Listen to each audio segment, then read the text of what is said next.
വലപ്പാട് ഗ്രാമപഞ്ചായത്ത് വാർഷിക പദ്ധതിയുടെ ഭാഗമായുള്ള വിദ്യാർത്ഥികൾക്കുള്ള നീന്തൽ പരിശീലനം ആരംഭിച്ചു.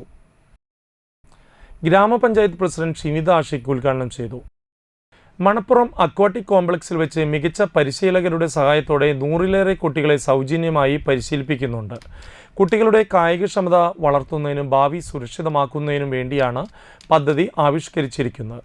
Vice president V R. Jith, standing committee അംഗങ്ങളായ കെ. എ. തബതി, സുധീർ പട്ടാലി, ജ്യോതി രവീന്ദ്രൻ, ജനപ്രതിനിധികളായ B K. Manilal, K. Praharshan, Anitha Karthikeyan, C G. Suresh, Mani Unnikrishnan, Salma teacher, Manappuram foundation CEO George D Das എന്നിവർ സംസാരിച്ചു.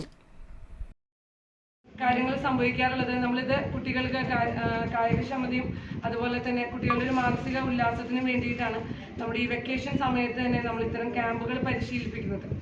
കൃത്യമായിട്ട് ഇത്ര ദിവസത്തെ പരിശീലനമാണ് നമ്മൾ നീന്തലിന് കൊടുക്കുന്നത്. അത് വളരെ കൃത്യമായിട്ട് തന്നെ അവർ പറയുന്ന സമയത്ത് എത്തിച്ചേരാനായിട്ട് വിദ്യാർത്ഥികൾ അവരെ രക്ഷിതാക്കൾ കൊണ്ടുവരാനായിട്ടുള്ള ശ്രമം നമ്മുടെ ഭാഗത്ത് ഉണ്ടാവണം. അതുപോലെ തന്നെ നമ്മൾ ഈ ഒരു നീന്തൽ പരിശീലനം നമ്മൾ കുട്ടികൾക്ക് ഒരുപാട് അപകട മരണങ്ങളൊക്കെ സംഭവിക്കും. അതുപോലെ തന്നെ നീന്തൽ അറിയാത്തത് കൊണ്ടുള്ള ബുദ്ധിമുട്ടുകളിൽ നിന്ന് ഒഴിവാകാനാണ് ഇത്തരത്തിലുള്ള ശ്രമങ്ങൾ നടത്തുന്നത്.